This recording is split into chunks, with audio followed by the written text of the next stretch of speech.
The morning sun cast long shadows across the courtyard of Kensington Palace as Catherine, the Princess of Wales, stood at her bedroom window. Her hands trembled slightly as she held the official letter that had arrived just hours before. The words seemed to blur together, but their meaning was crystal clear. Prince William would be departing for a 6-month humanitarian mission to Africa, leading a crucial conservation project that could change the future of wildlife protection forever. This wasn't just another royal duty. This was something William had dreamed about since his teenage years, inspired by his late mother, Princess Diana's compassionate work. The mission would take him to some of the most remote and dangerous regions of Kenya and Tanzania, where poaching had reached crisis levels. Local governments had specifically requested his involvement, knowing that his presence would bring global attention to their cause. Catherine closed her eyes and remembered their conversation from the night before. William had paced their private sitting room, his usual calm demeanor replaced by an excitement she hadn't seen in years. He spoke passionately about the elephant families being torn apart by ivory hunters and the rhino populations dwindling to dangerously low numbers. His eyes lit up as he described the innovative anti-poaching technology they would implement, and the local communities they would train and support. But beneath his enthusiasm, Catherine could see the weight of what this meant for their family. 6 months away from their 3 children, George, Charlotte, and Louis, would be the longest separation of their married life. The children, now old enough to understand that Daddy would be far away for a very long time, had taken the news differently.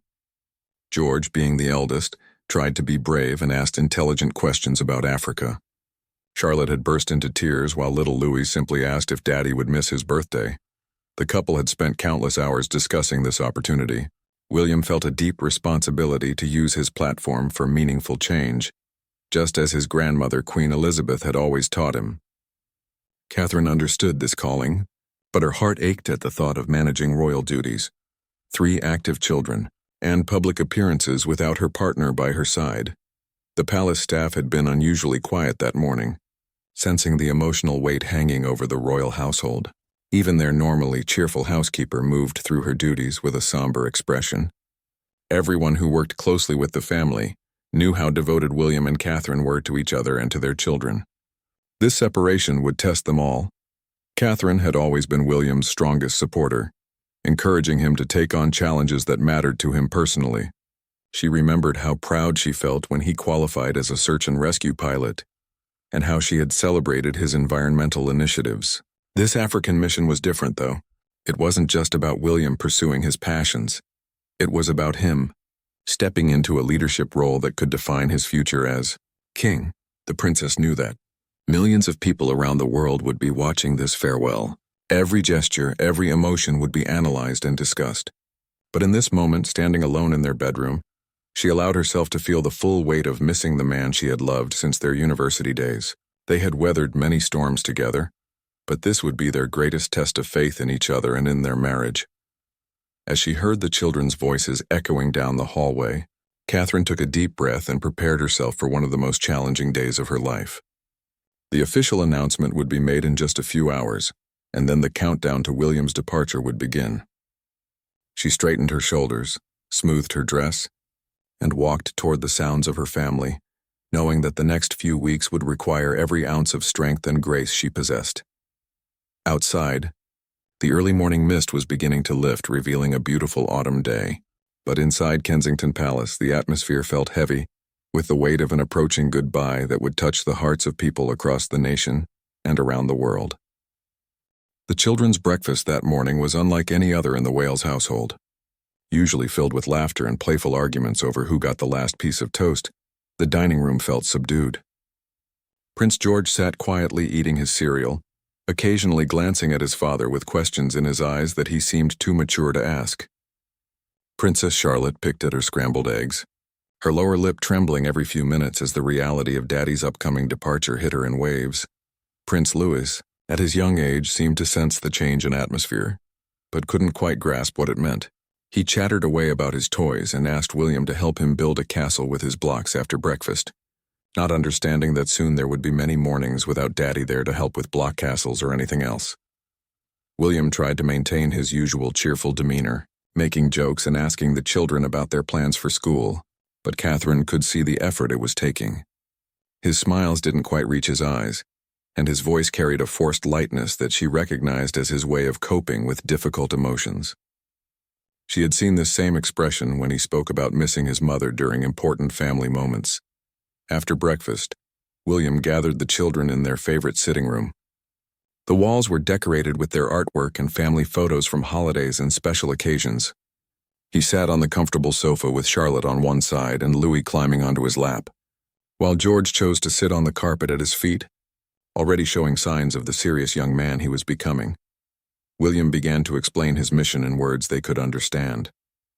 He told them about the beautiful animals in Africa who needed protection, about the brave people working to save elephants and rhinos, and about how sometimes grown-ups had to do difficult things to help others. Charlotte asked if the animals would be sad without their families, just like she would be sad without Daddy. The question hung in the air, and William had to pause before answering. He promised them video calls every day, letters and postcards, and special presents from Africa. He showed them pictures on his tablet of the places he would visit and the wildlife he hoped to help. George asked intelligent questions about conservation efforts, while Charlotte wanted to know if Daddy would see any lion cubs. Louis was more interested in whether African elephants were bigger than the toy elephant in his bedroom. Meanwhile, Catherine excused herself to take a phone call from her private secretary. The palace's communication team needed to discuss the public announcement strategy and the media coverage of William's departure. They were expecting significant international attention, as this would be one of the most important solo missions undertaken by a senior royal in recent years. The conversation was challenging. Palace officials were concerned about managing public expectations and ensuring that Catherine's increased solo duties during William's absence wouldn't overwhelm her schedule. They discussed which engagements William would need to postpone or cancel, and which ones Catherine might take on in his place. There were state dinners to consider, charity galas, and numerous patronage events that couldn't simply be ignored for 6 months. Catherine found herself thinking about Princess Diana's solo appearances and how gracefully she had handled the pressure of representing the royal family during difficult times. She would need to channel that same strength and poise, knowing that the public would be watching to see how she managed without William's support. When she returned to the sitting room, she found William reading to the children from one of their favorite books about adventure and faraway places. The irony wasn't lost on her. Here was their own adventure beginning, but it would take the family in different directions rather than bringing them together. The afternoon brought visitors to Kensington Palace. King Charles arrived to discuss the mission details with William and to spend time with his grandchildren before their father's departure. His presence brought a sense of gravity to the situation, reminding everyone that this wasn't just a family matter, but a significant royal undertaking that would reflect on the entire monarchy. Catherine watched as Charles spoke privately with William, offering guidance and sharing his own experiences of lengthy overseas commitments. She could see the pride in the king's eyes as he discussed William's dedication to meaningful causes, but also an understanding of the personal sacrifice involved. As evening approached, the family tried to maintain their normal routines: bath time, bedtime stories, and gentle conversations about the next day's activities. But underneath it all was the awareness that they were beginning to count down the days until everything would change, at least temporarily, for all of them. 2 weeks had passed since the official announcement, and the media attention had been overwhelming. Every major news outlet around the world had covered Prince William's upcoming humanitarian mission, with headlines ranging from "A Prince's Noble Quest" to "The Royal Separation That Matters." Social media was filled with messages of support, but also expressions of sympathy for Catherine and the children who would be left behind. Catherine had thrown herself into preparations with characteristic determination. She met with her staff daily to reorganize her schedule, taking on additional patronage visits and charity events that William would have handled.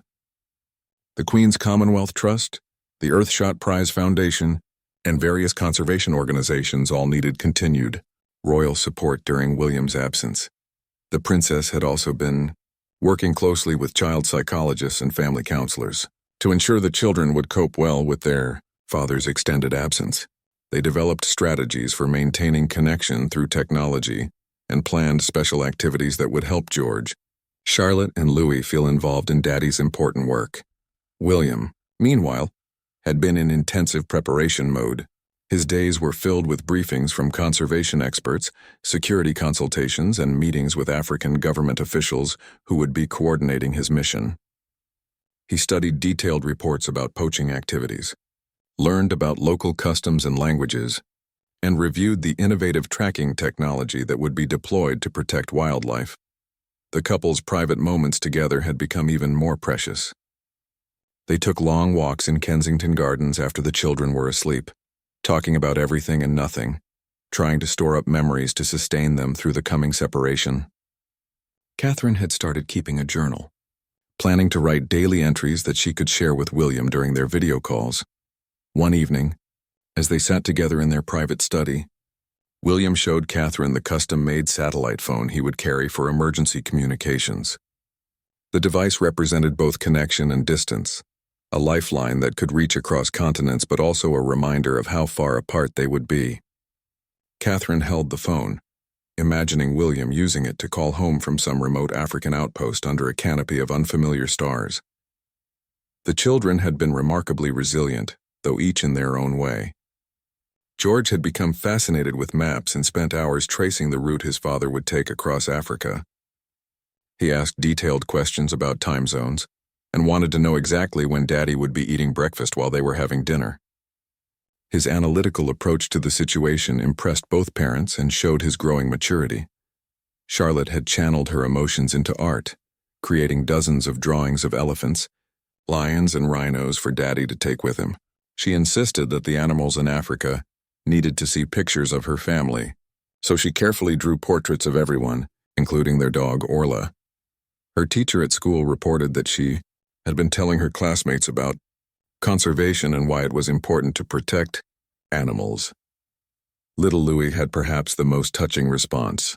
He had begun collecting small toys and treasures to send to Daddy in Africa. His collection included a favorite toy soldier, a smooth pebble from their garden, and a packet of his favorite biscuits.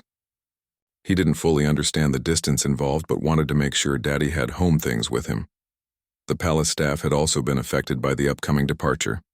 Many of them had worked with the family for years and had never seen them face such a significant separation. The children's nanny had been working extra hours to provide stability and routine. The household staff had quietly rallied around Catherine, offering additional support and flexibility as she prepared to manage increased responsibilities. William had been receiving messages of support from conservation groups worldwide.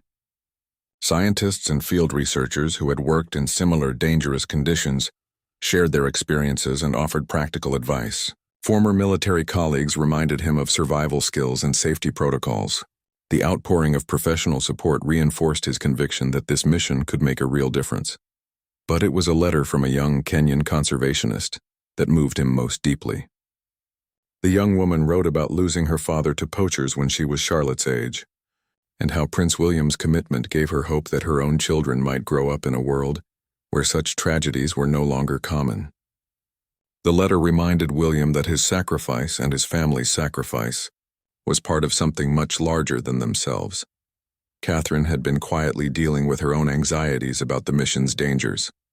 While the security briefings assured her that every precaution would be taken, she couldn't ignore the reality that William would be working in regions where violence was not uncommon. She had spoken privately with military wives who understood the unique stress of loving someone whose duty took them into harm's way. As the departure date drew closer, both William and Catherine found themselves savoring ordinary moments, shared cups of tea, bedtime routines with the children, quiet conversations about household matters that would soon fall entirely to Catherine.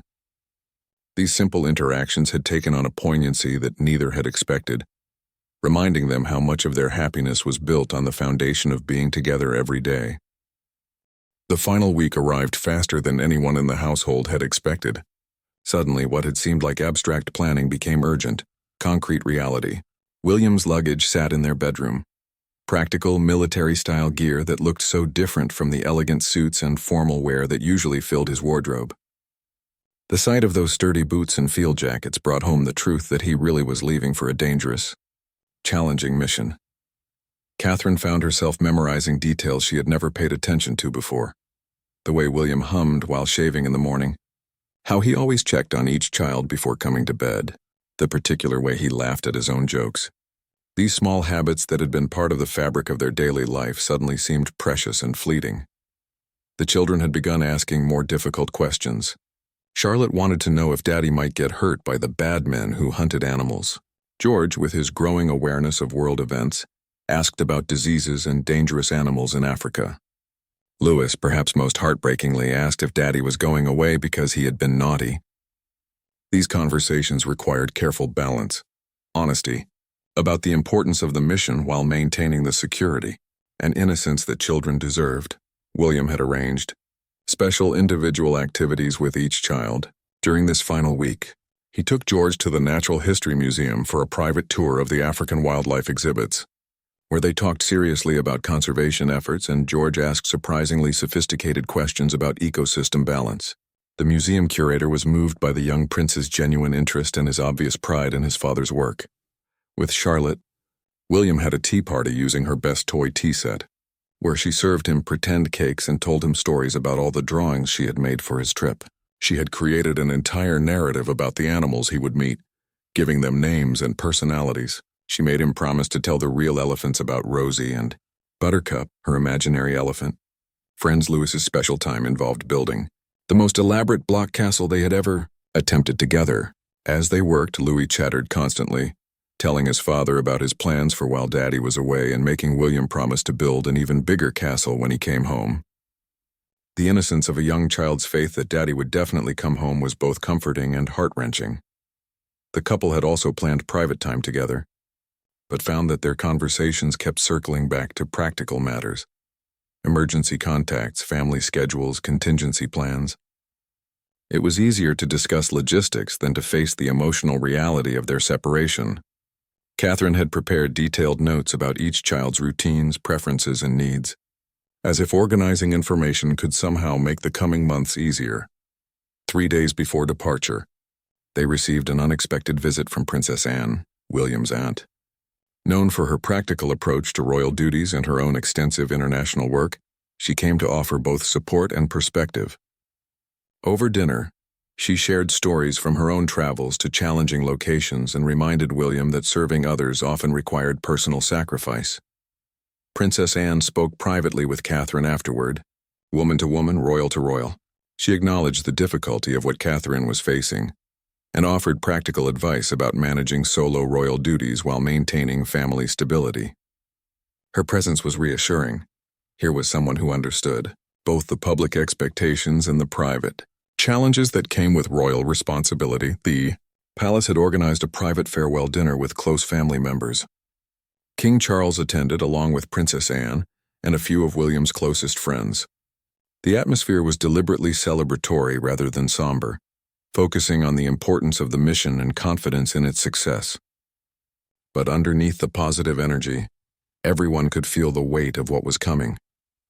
During the dinner, William gave a brief speech thanking everyone for their support and explaining why this mission mattered so deeply to him.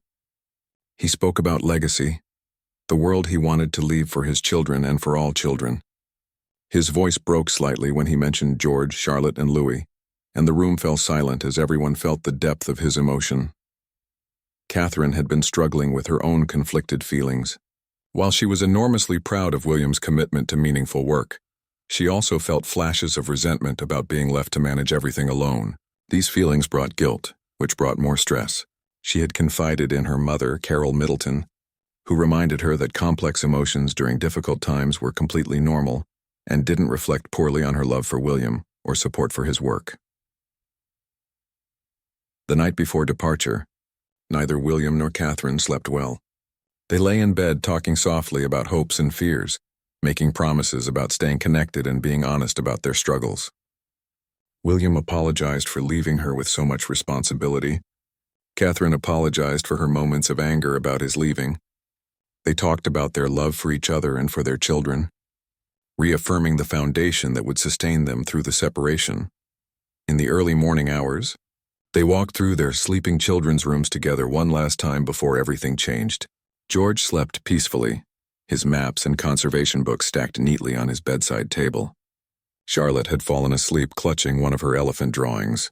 Louis was surrounded by his collection of treasures for Daddy, including a new addition, a photo of the whole family that he had carefully placed on his pillow. As dawn broke over Kensington Palace, William and Catherine stood together at their bedroom window, holding hands and watching the sun rise on what would be their last morning together for 6 months. Neither spoke, but both understood that they were trying to memorize this moment, this feeling of being together and whole as a family, to carry them through the challenging months ahead. The departure day dawned gray and drizzling, as if the British weather itself was reflecting the nation's mood. Inside Kensington Palace, the atmosphere was carefully controlled, but emotionally charged. William had risen before dawn to spend quiet moments in meditation and prayer, preparing himself mentally for the mission ahead, and the goodbye that would soon follow. Catherine had barely slept and was already dressed in an elegant navy blue coat that would photograph well for the inevitable media coverage. She had chosen her outfit carefully, knowing that every detail would be scrutinized and that she needed to project strength and dignity. Her jewelry was minimal but meaningful, her engagement ring, wedding band, and a necklace William had given her on their first anniversary. The children's morning routine had been adjusted to accommodate the departure schedule, but Catherine and the nanny worked hard to keep things as normal as possible. George seemed more subdued than usual, his natural maturity making him acutely aware of the significance of the day. Charlotte was clingy, wanting extra hugs and reassurance from both parents. Louis was energetic and chatty, perhaps sensing the tension but not fully understanding its source. William spent precious final moments with each child individually. He helped George pack a special notebook where he could write letters to Daddy in Africa. He braided Charlotte's hair the way she liked it, and told her she was his brave princess who would take care of Mummy. He played one last round of hide-and-seek with Louis, letting the little boy win and laughing at his delighted giggles. The family gathered for a final breakfast together in their private dining room. The conversation was deliberately light, discussions about school activities, weekend plans, and funny stories about their pets. But the undercurrent of emotion was palpable. William kept looking around the table, obviously trying to memorize the scene of his family gathered together. At 10 o'clock, the cars arrived at Kensington Palace. The departure would be from RAF Northolt, a military airfield that would provide more privacy than a commercial airport. The family would travel together to the airfield, giving them precious extra minutes before the final goodbye. The drive through London was subdued. The children pressed their faces to the windows, waving at the few people who had gathered along the route with signs of support for William's mission. Catherine held William's hand tightly, both of them lost in their own thoughts about what lay ahead. At RAF Northolt, a small group of officials and media representatives had gathered. The children were briefly introduced to the flight crew and shown the aircraft that would take their father to Africa. The pilot, an experienced RAF officer, knelt down to explain to the children how he would take very good care of Daddy during the long flight. The formal farewell ceremony was brief but moving. Representatives from the conservation organizations William would be working with expressed their gratitude and outlined the expected impact of his mission. Government officials from both Britain and the African nations involved spoke about the importance of international cooperation in wildlife protection, but it was the moment when the formal proceedings ended that truly moved everyone present. William knelt down to embrace his children one last time. George stood straight and shook his father's hand like a little gentleman, but his lower lip trembled with the effort of being brave. Charlotte threw her arms around William's neck and whispered something in his ear that made him smile, even as tears gathered in his eyes. Louis, perhaps understanding for the first time that Daddy really was going far away, began to cry and clung to William with surprising strength. The sight of the future king comforting his youngest child while struggling with his own emotions brought tears to the eyes of even the most experienced royal watchers present. Catherine had maintained her composure throughout the public portions of the farewell, but as the family stepped slightly away from the crowd for their private goodbye, her carefully controlled emotions finally showed. She and William held each other tightly, whispering words meant only for each other. She straightened his collar one last time, a gesture so natural and intimate that it reminded everyone watching that underneath the royal titles and historic mission, this was simply a wife saying goodbye to her husband. The final boarding call came too soon. William kissed each child once more, promising daily phone calls and lots of pictures from Africa. He held Catherine's face in his hands, looking into her eyes with an intensity that conveyed months of unspoken conversations. Their final kiss was tender and full of love, witnessed by millions through television coverage, but somehow still feeling private and sacred. As William walked toward the aircraft, he turned back several times to wave at his family. Catherine stood with perfect posture, one hand on George's shoulder and Charlotte pressed against her side, while Louis waved enthusiastically, not yet understanding that Daddy wouldn't wave back from the plane window. The aircraft engines started with a roar that seemed to symbolize the finality of the departure. Catherine felt physically ill as she watched the plane taxi toward the runway, carrying away the man who had been her partner in everything for over a decade. The children pressed closer to her, seeking comfort and offering it in their own innocent ways. As the plane lifted off into the gray British sky, Catherine whispered a prayer for William's safety and success. Around her, staff members and officials began the process of departure, but she remained still, watching until the aircraft disappeared. Completely into the clouds, the drive back to Kensington Palace was quiet except for Louis's questions about when Daddy's plane would land and whether the elephants would be waiting for him. Catherine answered as best she could, but her mind was already adjusting to a new reality. She was now a single parent to 3 children, a solo representative of the royal family, and a woman whose husband was beginning a dangerous mission on the other side of the world. That evening, after the children were asleep, Catherine sat alone in their bedroom, looking at the empty space where William's luggage had been. The first chapter of their separation had begun, and the coming months would test everything they had built together as a couple and as a family. 3 weeks after William's departure, the rhythm of life at Kensington Palace had shifted into a new, challenging routine. Catherine had thrown herself into her increased royal duties with characteristic grace, but the strain was beginning to show in small ways that only those closest to her could detect. She was sleeping less, drinking more coffee, and her usually pristine schedule had become packed to an almost impossible degree. The children were adapting differently to their father's absence. George had become noticeably more serious and protective of his mother and siblings. He often asked Catherine if she needed help with things that Daddy usually did, showing a maturity beyond his years. His teachers reported that he was performing well academically, but seemed more withdrawn during social activities. Charlotte had developed a ritual of drawing a picture for Daddy every single day, creating an impressive collection that she planned to give him when he returned. Her artwork showed remarkable detail about the African animals she imagined him meeting, based on the photos and videos he had been sending home.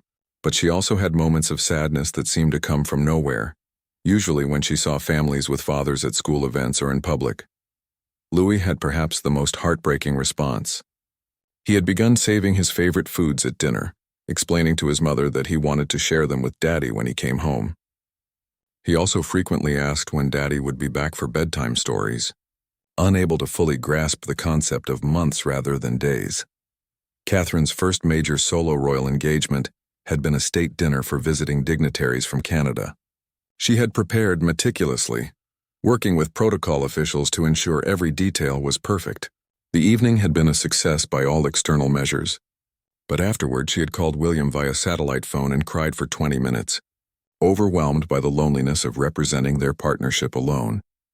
William, meanwhile, was facing his own challenges in Kenya.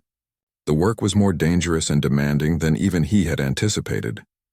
Poaching operations were more sophisticated and violent than the briefings had indicated, and the local situation was constantly evolving.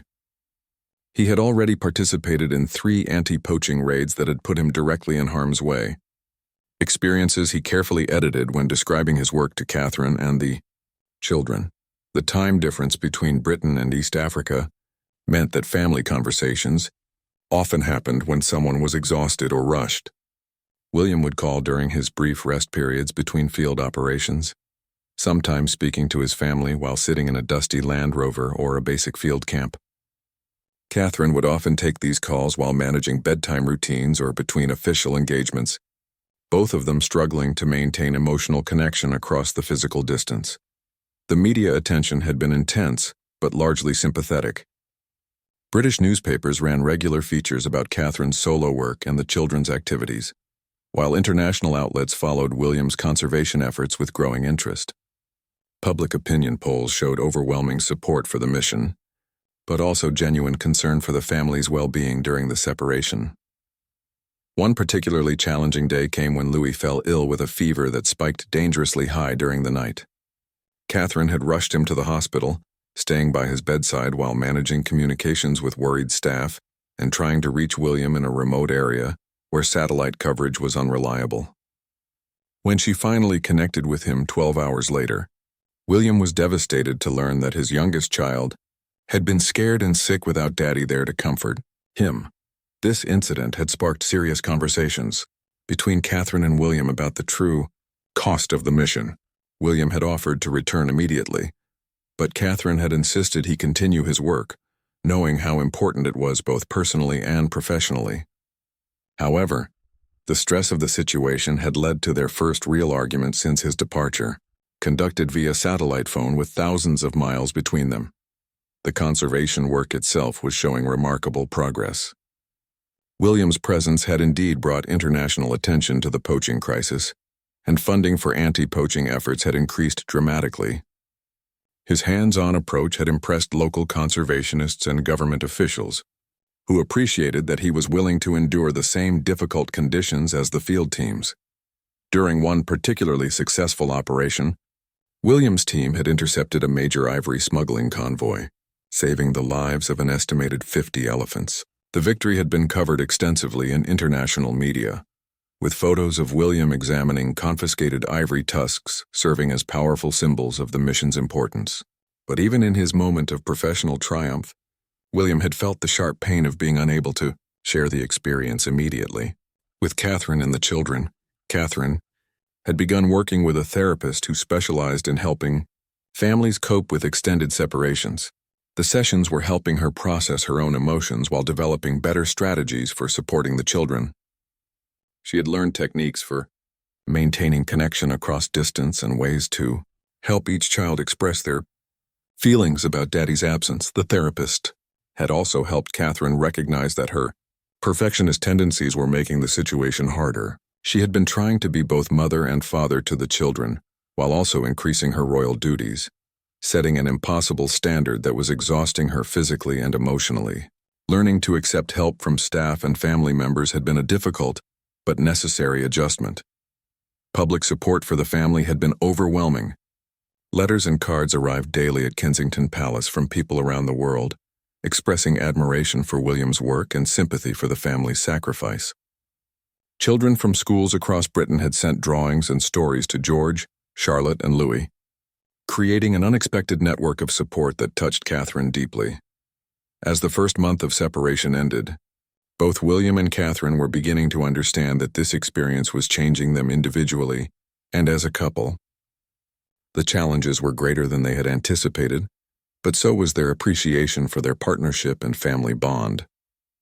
Each difficult day survived was proof of their resilience, and each successful video call or loving message was a reminder of the strength of their connection. The mission was scheduled to continue for 5 more months, and everyone involved was learning to measure success in small victories, rather than waiting for the distant reunion that would eventually bring the family back together. After 6 months that felt like 6 years, the day of William's return finally arrived. The intervening months had been filled with challenges, growth, and moments of both triumph and heartbreak that had fundamentally changed the Wales family. Catherine stood at the same window in Kensington Palace where she had first read the mission letter, but now she was a different person, stronger, more independent, yet more appreciative of partnership than ever before. The children had grown noticeably during William's absence. George had developed a deep interest in conservation that went far beyond childhood curiosity, often discussing wildlife protection strategies with adult-level sophistication. Charlotte had filled 17 sketchbooks with animal drawings and had announced her intention to become a veterinarian for African elephants.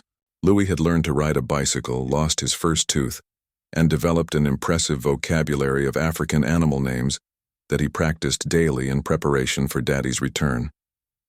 Catherine had evolved into a formidable solo royal presence, earning widespread praise for her handling of state occasions, charitable work, and diplomatic responsibilities. She had hosted foreign dignitaries, launched major initiatives, and navigated several minor international incidents with skill that surprised even palace veterans.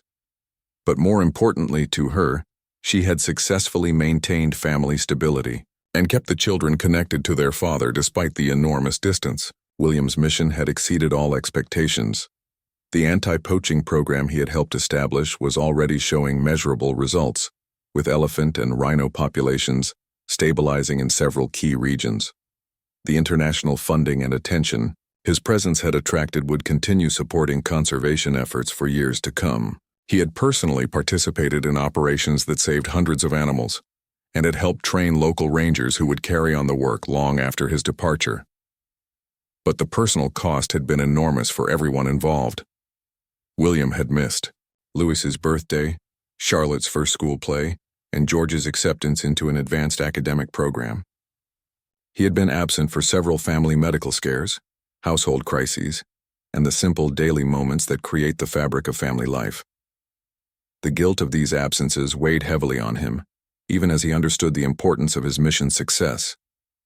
The reunion was carefully planned to be private initially, with media coverage limited to a brief arrival ceremony at RAF Northolt. The family wanted their first moments together to be genuine and unguarded, without the pressure of public observation during such an emotional experience. Catherine had prepared the children carefully for Daddy's return, working with child psychologists to ensure they understood that readjustment might take time. 6 months was a significant portion of a young child's life, and she wanted to manage expectations about how quickly things would return to normal. The morning of William's return, the palace buzzed with barely controlled excitement. Staff members who had worked extra hours to support Catherine during the separation shared in the anticipation. Even the usually reserved household staff could be seen smiling more broadly and moving with extra energy as they prepared for the homecoming. At RAF Northolt, Catherine stood with the children in the same spot where they had said goodbye 6 months earlier.